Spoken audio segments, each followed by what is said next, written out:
Marcus Chen had been working on the mining station Kepler 442b for 3 standard years, longer than any human had lasted in the Outer Rim territories. The Galactic Council had assigned him to this remote outpost as part of their integration initiative, a fancy term for testing whether humans could handle the psychological strain of deep space isolation among alien species. The station housed representatives from 12 different species, each more advanced than humanity in their own way. The Zephyrians possessed telepathic abilities that made communication instantaneous across vast distances. The crystalline collective could manipulate matter at the molecular level with their crystalline appendages. The Vorthak had mastered energy manipulation to such a degree that they could power entire star systems with their bioelectric fields. Then there were humans, the newest species to join the galactic community, barely 3 decades since first contact. They had no telepathy, no matter manipulation, no energy control. What they did have was stubbornness, curiosity, and an annoying tendency to survive situations that should have killed them. Marcus had heard the whispers in the station corridors, translated through universal communicators into his native English. The other species found humans fascinating in the way one might find a primitive tool interesting, functional but outdated. They spoke of human quaintness and their charming limitations. Most assumed humanity would either evolve beyond their current form or fade into obscurity within a few generations. The mining station extracted rare minerals from the planet's core, minerals essential for faster-than-light travel. Each species contributed their unique abilities to the operation. The Zephyrians coordinated the massive drilling operations through thought networks. The crystalline collective refined the raw materials. The Vorthak powered the extraction equipment. Marcus operated the heavy machinery, the crude mechanical devices that more advanced species considered barbarically simple. While others manipulated reality with their minds or bodies, he relied on hydraulics, motors, and good old-fashioned leverage. His human hands, with their opposable thumbs and 5-digit configuration, proved surprisingly effective at tasks requiring fine motor control and adaptability. The planet itself was hostile to most forms of life. Its atmosphere contained trace amounts of xenon gas that interfered with telepathic abilities. The constant electromagnetic storms disrupted energy manipulation powers. Even the crystalline collective found their molecular control limited by the planet's unique mineral composition. Only humans seemed unaffected by these environmental factors, though no one could explain why. During his off shifts, Marcus explored the station's common areas, trying to understand his alien colleagues. The Zephyrians communicated in harmonious mental symphonies that excluded him entirely. The Vorthak discussed energy frequencies beyond human perception. The crystalline collective shared experiences through direct molecular exchange. He often felt like a child watching adults have conversations about topics far beyond his comprehension. Yet something about this isolation had awakened a different kind of awareness in him. He noticed things others missed. Subtle changes in air pressure, variations in the station's vibrations, the way certain sounds echoed differently through the corridors. The other species attributed these observations to primitive survival instincts, remnants from humanity's pre-technological past. They spoke of it with the same condescending affection one might show toward a pet that had learned an amusing trick. Dr. Yathera, the station's Zephyrian administrator, had been particularly interested in Marcus's psychological profile. She conducted regular evaluations, probing his mind with gentle telepathic touches that felt like whispers at the edge of consciousness. Through their sessions, she had concluded that humans possessed an unusual neurological flexibility that allowed them to adapt to environments where other species struggled. Your species processes stress differently, she had explained during their last session, her voice echoing directly in his mind. Where others might break under isolation or environmental pressure, humans seem to recalibrate. It's quite remarkable, really. But remarkable didn't mean respected. The other species viewed human adaptability as interesting but ultimately limited. They had conquered the fundamental forces of the universe through evolution and technology. What could crude biological adaptation offer that their advanced abilities couldn't accomplish more efficiently? The mining operation had been running smoothly for months when the first signs of trouble appeared. Seismic readings showed unusual activity in the planet's core. The normally stable mineral veins were shifting, creating dangerous instabilities in the mining tunnels. Several deep extraction sites had collapsed, and teams were being recalled to safer depths. During the evacuation procedures, long-range sensors detected something moving in the abandoned lower levels. The signature was biological, but unlike anything in the station's databases. It was large, aggressive, and apparently unaffected by the environmental conditions that limited most alien abilities. The Zephyrians couldn't establish telepathic contact with it. The Vorthak's energy scans were disrupted by the electromagnetic interference. The crystalline collective's molecular sensors were blocked by the planet's mineral composition. Whatever was down there remained a mystery, and mysteries in deep space were usually dangerous. Standard protocols called for immediate evacuation of the affected sectors and deployment of automated defense systems. The station's AI calculated a 93% probability that the creature would either leave on its own or be eliminated by the security measures, but Marcus found himself thinking about the empty tunnels below, about the unknown creature moving through corridors where no other being could function properly. His human brain, unburdened by telepathic static or energy interference, began forming connections that the station's advanced AI couldn't compute. The creature wasn't just surviving in the hostile environment, it was thriving in it. Just like humans seemed to do in situations where other species struggled. This similarity nagged at him, suggesting possibilities that the scientific minds around him hadn't considered. As the evacuation continued and defensive systems came online, Marcus made a decision that would puzzle his alien colleagues and change everything they thought they understood about humanity's place in the galaxy. Against direct orders and basic common sense, Marcus descended into the abandoned mining levels.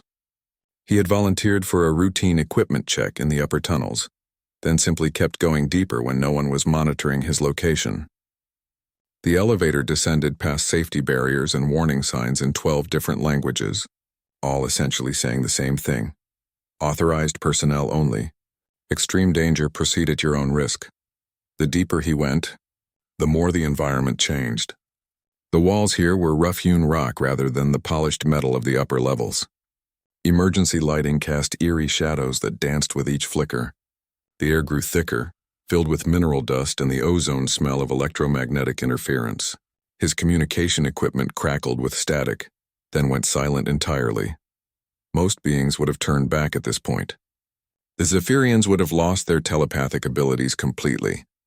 The Vorthak would find their energy manipulation severely limited. The crystalline collective would struggle with the chaotic mineral composition, interfering with their molecular senses. But Marcus felt oddly at home in this hostile environment. His human senses, dismissed by others as primitive, proved surprisingly effective here. He could hear the subtle differences in how his footsteps echoed, indicating changes in tunnel structure ahead. The slight shift in air pressure warned him of openings to larger chambers. The faint vibrations through the rock told him something large was moving somewhere in the darkness. Following these sensations, he navigated the maze-like tunnels with growing confidence. His human intuition, that mysterious ability to process countless subconscious signals into actionable insights, guided him through passages that would have confounded more sophisticated navigational systems. After 2 hours of careful exploration, he found what he was looking for. The creature stood in a vast natural cavern illuminated by phosphorescent mineral deposits. It was magnificent and terrifying in equal measure, roughly the size of a large earth wolf but clearly evolved for a completely different environment. Its body was covered in thick scaled hide that shimmered with an inner light. 6 powerful legs ended in claws that could clearly tear through solid rock. Its head was elongated, with multiple rows of crystalline teeth and eyes that glowed with intelligence. But what struck Marcus most was how perfectly adapted it was to this environment. Where other species struggled with the electromagnetic interference and chaotic mineral composition, this creature moved with fluid grace. Its hide seemed to absorb and redirect the ambient energy. Its multiple limbs distributed its weight perfectly across the unstable ground. The creature noticed him immediately. Those glowing eyes fixed on him with unmistakable intelligence and wariness. It had probably never encountered anything like a human before. For a long moment, they simply studied each other across the cavern floor. Marcus realized this was likely a guardian species, something that had evolved to protect the planet's mineral core from interference. The mining operation had probably disturbed its territory, driving it up from even deeper levels. The automated defense systems would eventually hunt it down and destroy it. Not understanding what they were killing, the creature took a step forward, and Marcus saw the ripple of muscles beneath its scaled hide. This was a predator that could easily tear apart anything the station's crew could send against it. But something in its posture suggested confusion rather than pure aggression. It was defending its territory against invaders it didn't understand. Marcus made a decision that would have seemed insane to any rational observer. Instead of retreating or calling for backup, he stepped forward into the cavern. The creature's reaction was immediate and explosive. It launched itself across the space between them with incredible speed, claws extended and jaws wide. Marcus had perhaps 2 seconds to react before those crystalline teeth would tear him apart. But instead of running or trying to fight it off, Marcus did something completely unexpected. He dove forward underneath the creature's attack and wrapped his arms around its thick neck in a wrestling hold. The impact drove them both to the ground in a tangle of limbs and scales. The creature's claws raked across his back, shredding his work clothes and drawing blood. Its teeth snapped inches from his face as he struggled to maintain his grip. The sheer power of the thing was overwhelming, like trying to wrestle a landslide. Yet Marcus held on, using techniques he had learned in high school wrestling and refined through years of handling heavy machinery. He understood leverage and balance in ways that went beyond conscious thought. Where brute strength would fail, proper technique could accomplish impossible things. The creature bucked and twisted, trying to shake him off. Its claws left gouges in the rock floor as it struggled, but Marcus adjusted his position with each movement, staying close to its center of gravity where its powerful limbs couldn't get proper leverage against him. Minutes passed in this deadly dance. The creature's struggles grew more frantic but also more tired. Marcus felt his own strength fading as adrenaline gave way to exhaustion. Blood from the claw marks on his back pooled beneath them. His grip was slipping on the creature's smooth scales. But something strange was happening. The longer they grappled, the more the creature's struggles seemed to change. What had begun as a fight to the death was becoming something else entirely. The creature's movements became less violent, more exploratory. Its breathing slowed from panicked gasps to steady rhythm. Marcus realized that the creature was learning about him through physical contact. Its scaled hide was incredibly sensitive, picking up information about his biology, his intentions, his emotional state. In return, he was learning about it, feeling the steady rhythm of its multiple hearts, the electromagnetic patterns that flowed through its nervous system, the deep intelligence behind those glowing eyes. They were communicating in a language older than words or telepathy, the direct transfer of understanding through touch and struggle. The creature was beginning to comprehend that this strange being meant no harm to its territory. Marcus was understanding that the creature wasn't just a predator, but a guardian with complex motivations and deep connection to the planet itself. Gradually, their struggle slowed to stillness. They lay together on the cavern floor, breathing heavily, each trying to process what had just happened. The creature's eyes, so close to his own, held an expression he couldn't quite interpret. It was like looking into the face of something ancient and wise, something that had just discovered that the universe was larger and stranger than it had ever imagined. Marcus slowly released his hold and sat back, his muscles screaming in protest. The creature remained where it was, watching him with those luminous eyes. For the first time since the encounter began, neither of them seemed afraid.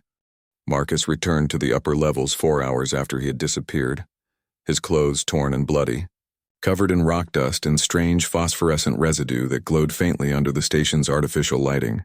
The moment he stepped out of the service elevator, alarms began blaring throughout the facility. Security teams surrounded him immediately, their weapons trained on his battered form. Dr. Yathara materialized in the corridor within minutes, her tall, ethereal Zephyrian form radiating waves of telepathic concern and confusion that made Marcus's head throb. "What have you done?" she demanded, her mental voice sharp with accusation. The seismic monitors show massive disturbance in the lower levels. Biological scanners detected combat signatures. You were specifically ordered to remain in the upper sections. Marcus stood there, swaying slightly from exhaustion, trying to find words to explain what had happened. How could he describe the communication that had occurred through struggle and touch? How could he explain the understanding that had passed between him and the creature? The universal translator couldn't process concepts that had no equivalent in galactic common language. I made contact with the creature, he said simply. The security team exchanged glances that needed no translation. Several of them tapped their temples with appendages designed for different purposes. The universal gesture for questioning someone's sanity across a dozen species. Dr. Ythra's telepathic probe touched his mind, and Marcus felt her recoil in shock. Your neural patterns are completely chaotic, she announced. Severe stress trauma. Possible head injury. We need to get you to medical immediately. But word of Marcus's unauthorized expedition spread through the station faster than any official communication.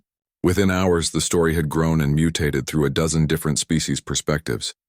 The Crystalline Collective discussed it through their molecular networks, their analysis concluding that humans possessed a previously unknown form of psychosis that drove them to seek physical confrontation with superior predators. The Forthak examined the energy readings from the encounter and decided that Marcus had experienced some form of electromagnetic seizure that impaired his judgment.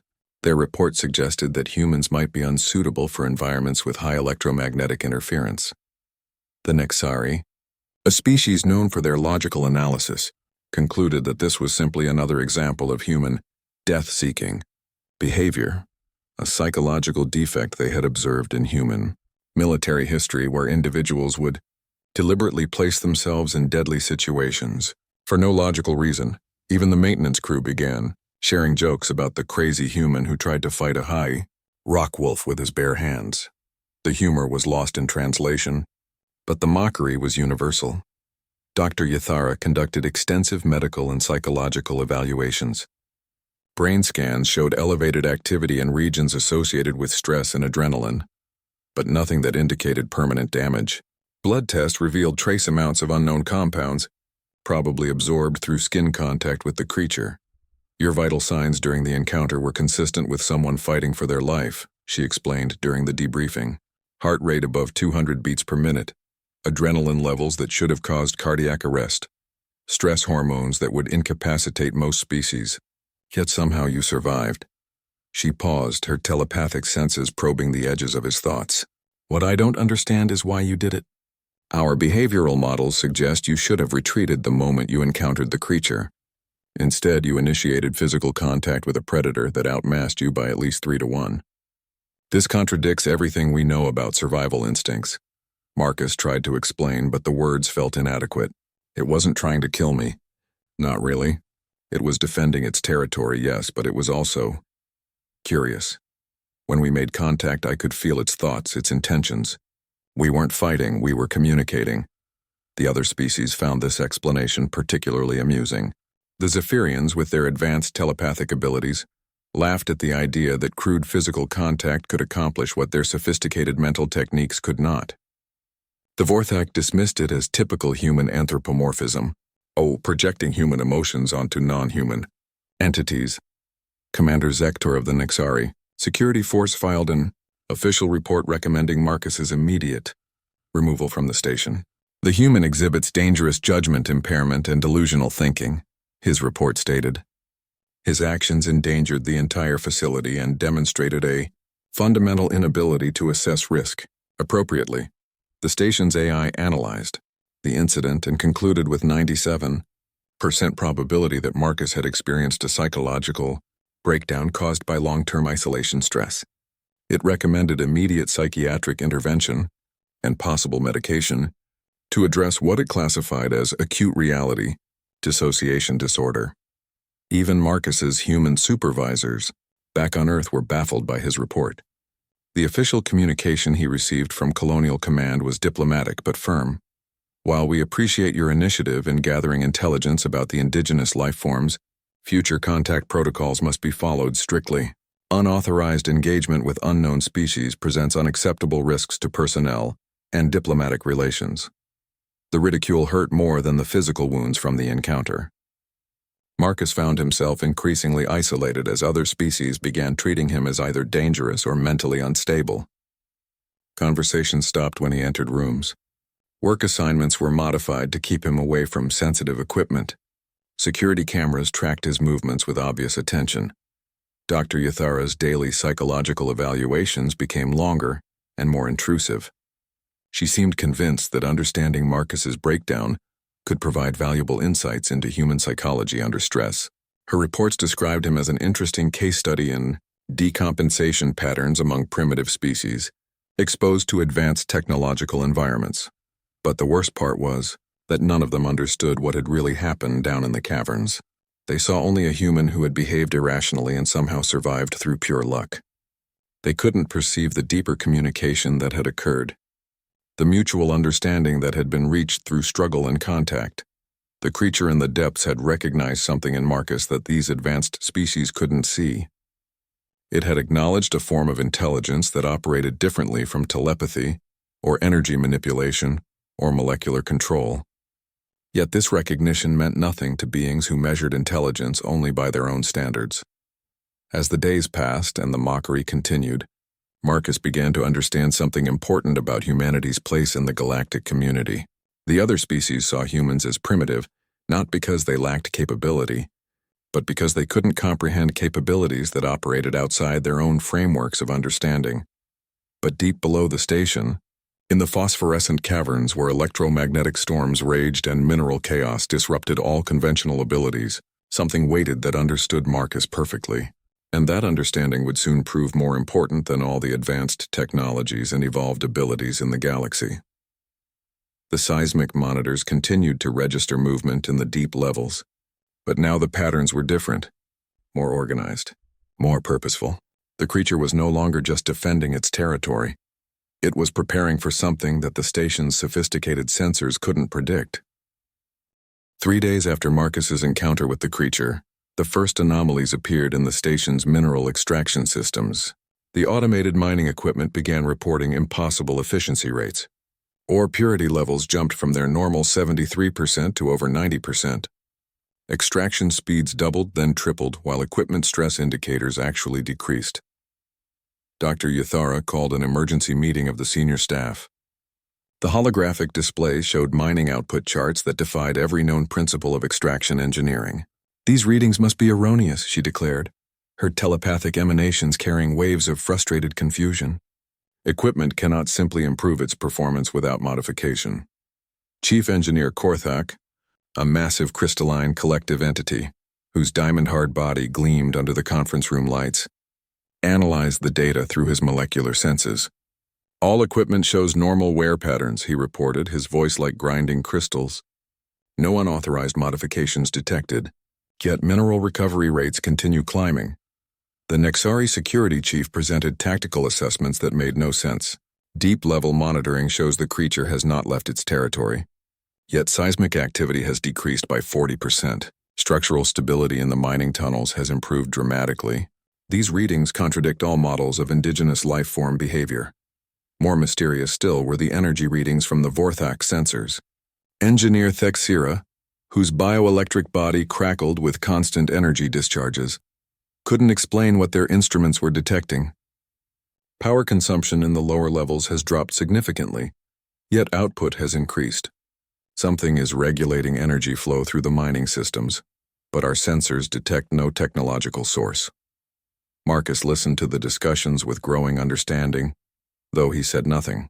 The other species were trying to analyze the situation through their own frameworks of technology and evolution, missing the obvious explanation. They couldn't conceive that the solution might come from cooperation rather than conquest. During his encounter with the creature, something profound had occurred beyond the physical communication. The creature had learned about human technology and human intentions. More importantly, it had understood that the mining operation didn't have to be destructive to its environment. There were ways to extract the needed minerals while actually improving the stability of the deep caverns. The creature was helping. But when Marcus tried to suggest this during the staff meeting, the reaction was immediate and dismissive. Dr. Yathara's telepathic probe touched his mind with condescending gentleness. "Marcus, your psychological evaluations show you're still processing trauma from the encounter. It's natural to create narratives that make the experience seem meaningful, but we must focus on facts." Commander Zektor's tactical analysis was more blunt. "Humans have a documented tendency toward anthropomorphism. You are attributing conscious cooperation to what is clearly random environmental fluctuation. The creature is an animal. Animals do not engage in technological collaboration. The crystalline collective's analysis went deeper into the geological data. Molecular scans show the creature has indeed moved throughout the tunnel systems. But this is consistent with territorial expansion behavior. It is claiming more area, not cooperating with our operations. Only the Vorthek engineer seemed puzzled by something in the energy readings. There are patterns in the power fluctuations that suggest intelligence, but not technological intelligence. Something more fundamental, like the planet itself is responding to our operations differently. But even this observation was dismissed. The Nexari databases contained no examples of planetary consciousness or geological intelligence. The Zephyrian telepathic networks had never detected sentient thought from non-biological sources. The idea that a single creature could somehow influence an entire planet's mineral systems was beyond their conceptual frameworks. As days passed, the improvements continued to accelerate. Mining equipment that should have been wearing down began running more smoothly. Tunnel collapses, which had been a constant hazard, stopped occurring entirely.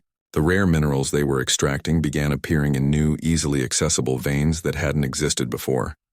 The station's AI ran constant diagnostics, searching for explanations.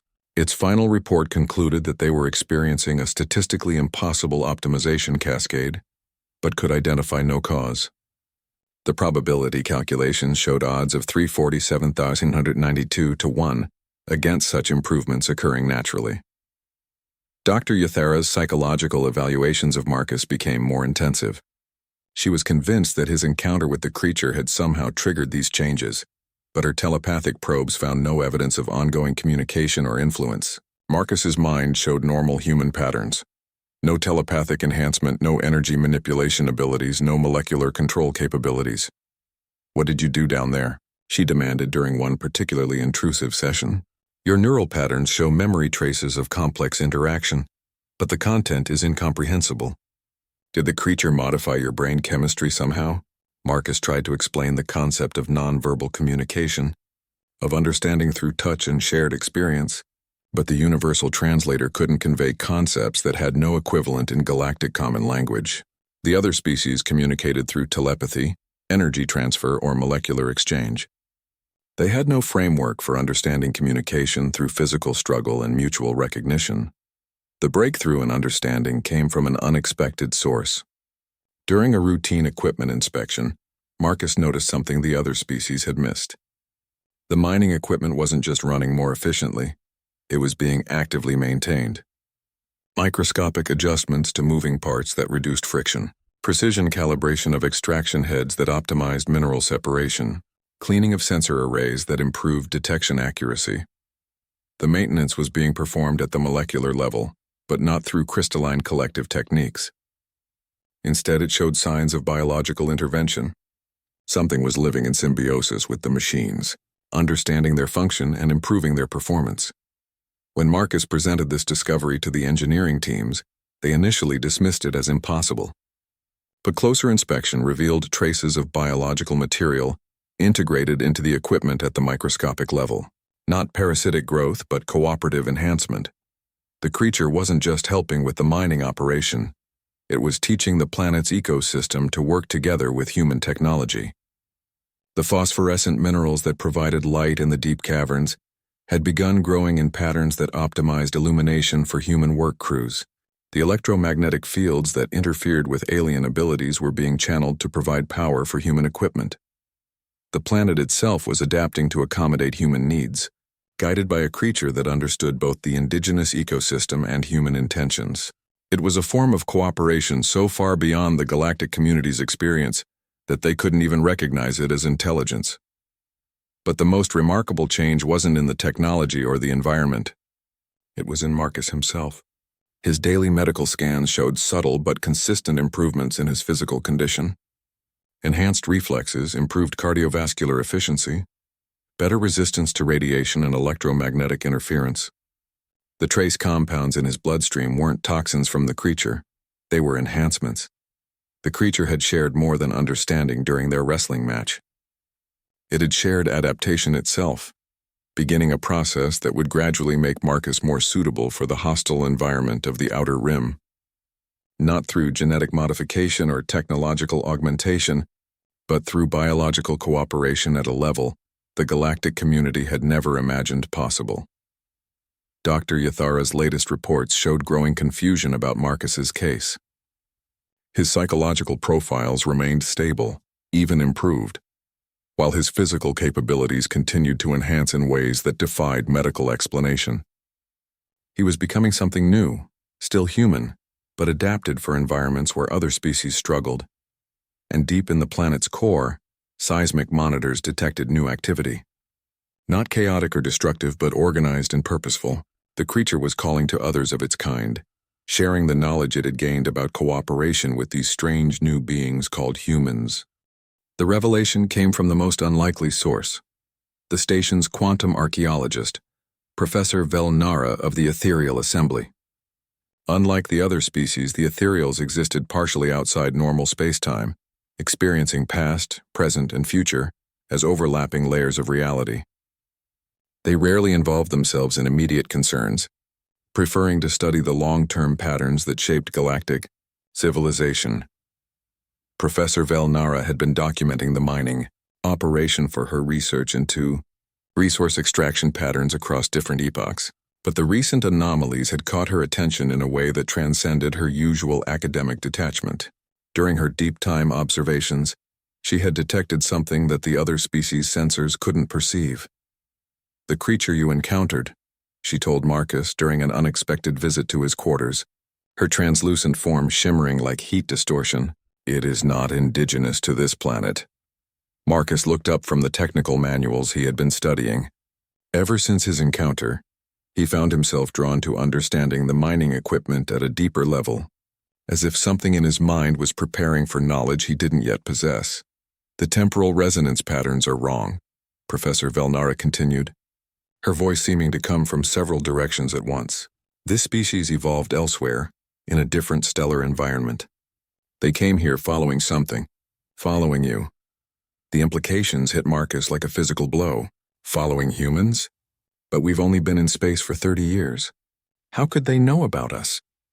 Velnara's form solidified slightly, a sign that she was focusing more of her consciousness on the present moment. Time moves differently for species like theirs. They exist in deep symbiosis with planetary systems, experiencing geological time as you experience heartbeats. What seems like rapid adaptation to you has been centuries of preparation for them. She gestured toward the viewing port, where the planet's surface showed the characteristic scars of intensive mining operations. They have been waiting for a species like yours. Not the Zephyrians with their telepathy, not the Vorthak with their energy manipulation, not the crystalline collective with their molecular control. They have been waiting for a species that communicates through physical contact, that learns through struggle, that adapts through cooperation rather than conquest. Marcus felt pieces of a vast puzzle clicking into place. The environmental conditions here, the electromagnetic interference, the mineral chaos that limits other species' abilities. It's not accidental, is it? The planet has been prepared, Velnara confirmed, modified over millennia to create conditions where only certain types of intelligence can function effectively. They have been cultivating an environment that would favor your species' particular strengths. The professor's temporal senses allowed her to perceive the deeper patterns that others missed. Your wrestling match with the creature was not a fight. It was a test. They needed to confirm that humans possess the specific type of consciousness they have been seeking. Physical courage, yes, but more than that. The ability to communicate through touch, to understand without words, to find cooperation in conflict. She paused, her attention drifting across multiple timelines before returning to the present. In my observations across the epochs, I have seen this pattern before. There are species throughout the galaxy that exist in symbiosis with planetary systems. They are the gardeners of worlds, the shapers of environments, the guides for younger species. But they have been searching for partners, not subjects. Marcus thought about the improvements in the mining equipment, the enhanced efficiency, the biological adaptations he was experiencing. They're preparing us for something. They are preparing humanity for a role that no other species in the galactic community can fill, Velnara explained. The current galactic civilization is built on dominance, each species using their evolved abilities to control their environment. But there are older challenges coming, threats that cannot be overcome through telepathy or energy manipulation or molecular control. Her form began to fade slightly as she accessed deeper temporal layers. I have seen fragments of the future streams. There are entities approaching our galaxy that exist outside the normal frameworks of matter and energy. They cannot be fought with conventional weapons or controlled with advanced abilities. They can only be understood and redirected through forms of intelligence that operate through direct contact and mutual adaptation. The implications were staggering. You're saying humanity is being recruited for a galactic defense force?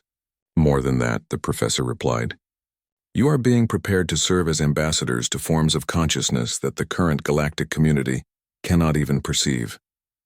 The creature you wrestled was not testing your combat ability. It was testing your capacity for empathic adaptation. Marcus remembered the moment during the struggle when he had felt the creature's thoughts and intentions through physical contact. The communication had been more direct and complete than any telepathic exchange he had witnessed among the other species. It was understanding at a cellular level, recognition that transcended language or logic. The other species can't do this, he realized. Their abilities are too specialized, too dependent on their particular evolutionary advantages. They can't adapt to completely alien forms of consciousness. Professor Velnara's approval rippled through the temporal fields around her. The Zephyrian's telepathy requires similar neural structures. The Vorthok's energy manipulation depends on compatible electromagnetic fields. The crystalline collective's molecular control needs familiar atomic patterns. But humans can adapt to anything through direct contact and mutual learning. She gestured toward the technical manuals Marcus had been studying. Your unconscious preparation is part of the process. The creature shared more than understanding with you. It shared capacity for technological symbiosis. You are developing intuitive knowledge of how to integrate biological and mechanical systems in ways that transcend current engineering principles. The truth was overwhelming. Humanity's supposed primitiveness was actually their greatest strength. Their lack of specialized evolutionary abilities made them uniquely capable of adapting to truly alien forms of intelligence. What the galactic community saw as limitations were actually qualifications for a role that no other species could fill. But why the secrecy? Marcus asked. Why not just tell the galactic community what's happening? Velnara's form solidified again, her expression becoming unusually focused. Because the current power structures would resist. The advanced species define themselves by their superiority over primitive races. To accept that humans possess unique capabilities would undermine the entire hierarchy of galactic civilization. She paused, accessing temporal patterns that showed the complex political ramifications of revelation. The creature you encountered was the first of many. They are positioning themselves throughout the galaxy, identifying humans with the right psychological profiles, building a network of cooperation that operates beneath the notice of the official galactic government. Marcus understood now why the other species couldn't perceive what was really happening. They were looking for technological solutions to technological problems, telepathic responses to telepathic challenges. They couldn't imagine that the greatest threat to galactic civilization might require the most primitive form of intelligence, the ability to touch another being and understand them completely. The mining station improvements, his own physical enhancements, the creature's presence, all of it was preparation for humanity's true role in the galaxy. Not as junior partners in an advanced civilization, but as the only species capable of communicating with intelligences so alien that they existed outside the normal frameworks of consciousness itself. Professor Velnara's revelation spread through the station like a quantum cascade, but not in the way Marcus had expected. The Ethereal didn't announce her findings to the senior staff, or include them in official reports. Instead, she shared the information through carefully chosen private conversations, allowing each species to process the implications through their own frameworks of understanding. Dr. Yathara was the first to grasp the full significance. During her next evaluation session with Marcus, her telepathic probes carried a completely different quality: respect instead of condescension, curiosity instead of concern. Your neural patterns are changing, she observed, her mental voice filled with wonder. Not deteriorating as we assumed, but evolving.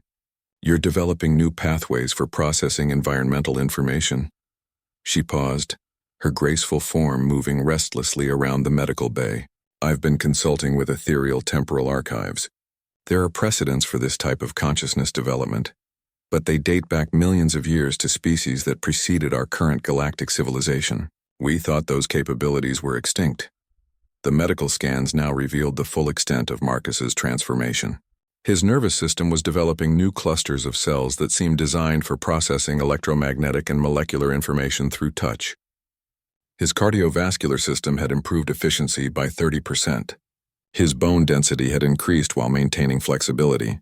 Most remarkably, his brain was growing new neural structures that had no equivalent in baseline human anatomy. "You're becoming something new," Dr. Ythera explained, her scientific excitement overriding her previous skepticism. "Not losing your humanity, but expanding it. The creature didn't just communicate with you. It initiated a symbiotic evolution that's optimizing your biology for environments where our advanced abilities fail." Chief Engineer Korthak's reaction was more dramatic. When he finally understood that the mining improvements were the result of biological cooperation rather than equipment malfunction, his crystalline body literally resonated with harmonics of amazement. "Impossible efficiency gains through organic integration," he reported to his collective. "The human achieved what our molecular control cannot. True symbiosis between biological and mechanical systems." The engineering teams began studying the modified equipment with new understanding. What they had initially dismissed as contamination was actually enhancement at the cellular level. Microscopic organisms were living in partnership with the machinery, understanding its function and optimizing its performance in ways that transcended conventional engineering. "We design machines to dominate materials," Korthak explained during a joint engineering conference. "We impose our will through force and precision. But this human taught the planet to cooperate with our technology. The efficiency gains come from harmony, not conquest." Commander Zektor's tactical analysis underwent a complete revision. His security reports began emphasizing protection of Marcus rather than containment. "If Professor Velnara's temporal projections are accurate," he briefed the Nixari High Command, "this human may represent the key to defending our civilization against threats we cannot yet perceive." His safety has become a matter of galactic security. The change in attitude was remarkable. Where previously the other species had seen Marcus as a curiosity or liability, they now recognized him as something unprecedented and valuable. But this recognition brought new pressures and complications. Engineer Thexira of the Vorthak began monitoring Marcus's bioelectric patterns with scientific fascination. "Your species' ability to adapt through physical contact represents a completely new paradigm for consciousness development," she explained during one of their conversations. "We evolved to manipulate energy directly. You evolved to harmonize with it through touch and struggle." The implications rippled through the station's social dynamics. Species that had previously dismissed humans as primitive now sought opportunities to study and understand Marcus's capabilities. Dr. Ythara requested permission to document his transformation for the Galactic Medical Archives. Korthak wanted to explore how human-machine symbiosis could revolutionize engineering. Even the normally aloof ethereals began paying attention to his development. But the most significant change occurred in the deep tunnels beneath the station. Seismic monitors detected the arrival of more creatures, not one but dozens. They emerged from previously unknown cave systems, moving through the planet's core with purpose and intelligence. Each creature was different, adapted for specific environmental conditions, but all showed the same cooperative behavior Marcus had first encountered. The creatures began appearing at human outposts throughout the sector. Mining stations, research facilities, exploration ships, anywhere humans were working in hostile environments that limited other species' abilities. The pattern was consistent. Initial contact through physical struggle, followed by rapid improvement in local conditions and technology. The galactic community's response was swift and polarized. Progressive factions saw this as evidence that humanity possessed unique value and should be granted enhanced status within the galactic hierarchy. Conservative elements viewed it as a threat to established order and called for strict limits on human expansion into deep space. Dr. Ythara found herself at the center of heated debates among the Zephyrian councils.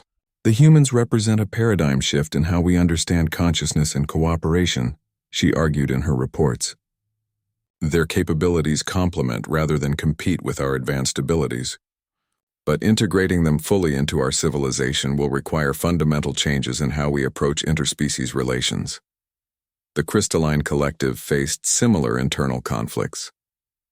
Korthak's engineering reports demonstrated that human biological partnerships could achieve efficiency levels impossible through their molecular control techniques. But accepting this meant acknowledging that their evolved superiority wasn't absolute. Even the Nexari military found their strategic doctrines challenged. Commander Zektor's analyses suggested that humans might be essential for defending against certain types of threats, but their lack of conventional weapons or defensive abilities made them vulnerable in traditional conflict scenarios. Marcus found himself increasingly isolated by his new status. The ridicule had ended, but it had been replaced by scientific curiosity that felt almost as uncomfortable. He was no longer seen as a person, but as a phenomenon to be studied and understood. Every aspect of his daily life was monitored and analyzed. His conversations were recorded for linguistic analysis.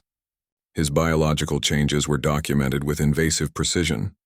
The creature in the deep tunnels seemed to understand his discomfort. During his unauthorized visits to the lower levels, which were now officially sanctioned research expeditions, he sensed its concern for his psychological well-being. The communication between them had evolved beyond the initial physical struggle into something resembling ongoing conversation through touch and shared experience. Through these interactions, Marcus began to understand the broader picture. The creatures weren't just preparing humanity for a specific threat. They were preparing them for a fundamental role in galactic evolution. The current civilization was reaching limits imposed by their specialized abilities.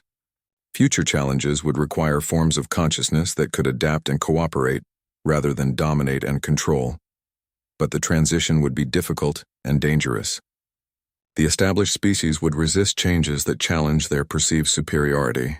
Political tensions were already developing between factions that saw humans as valuable partners and those that viewed them as threats to galactic stability. The creature communicated something else during their latest encounter: urgency. The approaching entities that Professor Vel Nara had detected in her temporal observations were closer than anyone realized. The time for gradual integration and careful diplomacy was running out. Humanity's role in defending galactic civilization would begin much sooner than expected. 6 months after Marcus wrestled the creature in the deep caverns, the first of the entities Professor Vel Nara had predicted arrived at the edge of the star system. They appeared without warning on long-range sensors as distortions in space-time itself, not ships or objects, but areas where reality behaved according to different rules. The Galactic Defense Fleet responded with standard protocols. Zephyrian telepaths attempted communication and found their minds rebounding off consciousness so alien it was like trying to read the thoughts of a mathematical equation. Vorthak energy weapons discharged harmlessly into the distortions, their electromagnetic fury absorbed and converted into patterns that followed no known physics. Crystalline collective molecular. Disruptors had no effect on entities that existed partially outside normal matter. The entities weren't hostile in any conventional sense. They simply operated according to principles that made them incompatible with local spacetime. Their presence caused gravitational anomalies, temporal fluctuations, and reality distortions that threatened to tear apart everything within several light years of their position. Panic spread through the galactic communication networks. Emergency sessions of the Galactic Council produced no solutions. The most advanced civilizations in known space found themselves helpless against entities they couldn't understand, communicate with, or fight. Then Marcus, guided by the creature's understanding, made contact. The process was unlike anything documented in galactic history. Standing in the modified mining chamber deep beneath the station, Marcus placed his hands on crystalline formations that the creature had grown specifically for this purpose. Through the planet's mineral network, his consciousness expanded beyond his physical body, reaching across space through conduits of living rock and metal that connected worlds throughout the system. When his awareness touched the entities, the initial contact was overwhelming. They existed across multiple dimensions simultaneously, their thoughts spanning geological timescales, their intentions operating through frameworks of logic that had no equivalent in conventional consciousness. To the Galactic Defense Forces, they were incomprehensible chaos. To Marcus, communicating through the symbiotic network the creatures had taught him to access, they were simply different. The wrestling match with the alien wolf had been preparation for this moment. That struggle had taught him to find understanding through physical contact with consciousness that operated on completely different principles, now amplified through the planet's living network. He could extend that same empathic adaptation across interstellar distances. The entity's intentions became clear through the contact. They weren't invaders or conquerors. They were gardeners of reality itself, beings who maintained the fundamental structures that allowed normal space-time to exist. Their arrival indicated that this region of the galaxy was experiencing distortions that threatened the stability of local reality. The distortions were caused by the galactic community's own activities. Centuries of using telepathic networks, energy manipulation, and molecular control on a massive scale had created cumulative stress fractures in the fabric of space-time. The advanced civilization's reliance on dominant space technologies was literally tearing holes in reality. Through Marcus's mediated communication, the entities offered a solution. They would repair the damage and stabilize local space-time, but only if the galactic community agreed to fundamental changes in how they approached technology and consciousness development. The future would require cooperation-based systems rather than dominance-based ones. The revelation sent shockwaves through galactic civilization.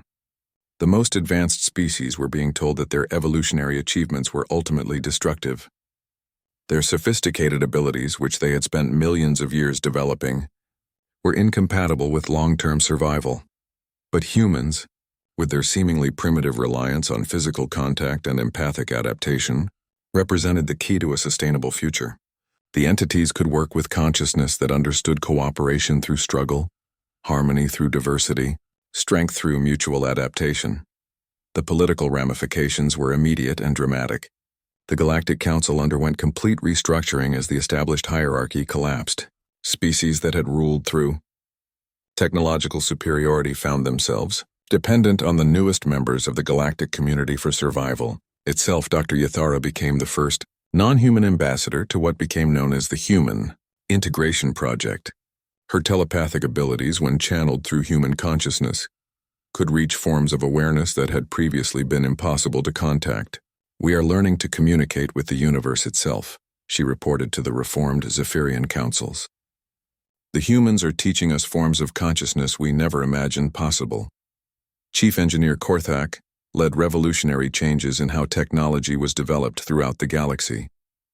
Human biological partnerships became the foundation for new engineering principles that worked with natural systems rather than against them. Efficiency levels improved across all sectors while environmental damage decreased dramatically. Commander Zektor found his military forces transformed from instruments of conquest into instruments of cooperation. The new threats facing galactic civilization couldn't be fought with weapons. They had to be understood and redirected through empathic adaptation. Human consciousness became the template for developing new forms of defensive capability. But the most profound changes occurred on individual worlds where creatures like the one Marcus had wrestled began working directly with human colonists. These partnerships created communities that existed in perfect harmony with their environments, while achieving technological capabilities that transcended anything the galaxy had previously known. Marcus himself became something unique in galactic history, the first human integration coordinator, responsible for facilitating contact between human consciousness and alien forms of awareness that other species couldn't perceive.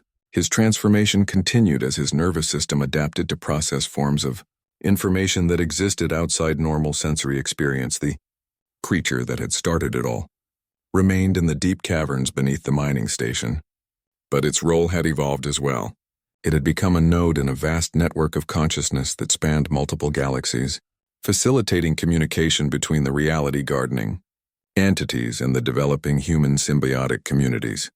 Professor Velnara's temporal observations showed the long-term outcomes of these changes.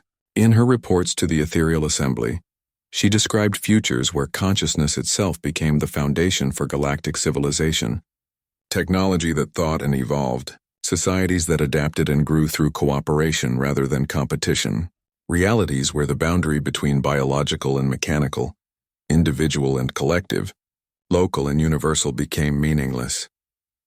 The human who wrestled the alien wolf she concluded in her final temporal analysis, initiated the greatest transformation in galactic history, not through conquest or dominance, but through the simple act of reaching out to touch something different and finding understanding in that contact.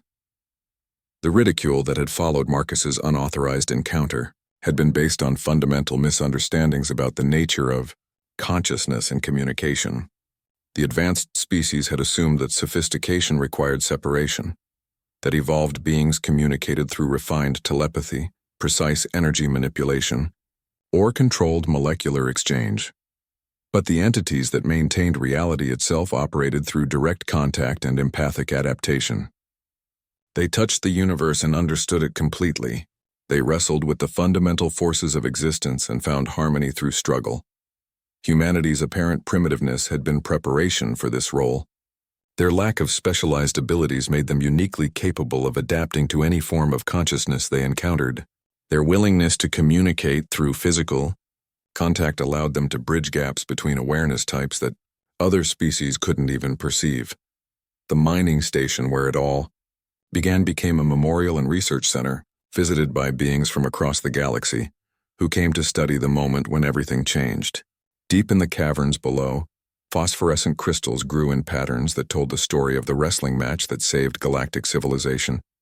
And in those same caverns, the creature waited patiently for the next time it would be needed, ready to test whether another being possessed the courage to reach across the gap between different forms of consciousness and find understanding through struggle, cooperation through conflict, and wisdom through the simple act of refusing to let go when everything depended on holding on.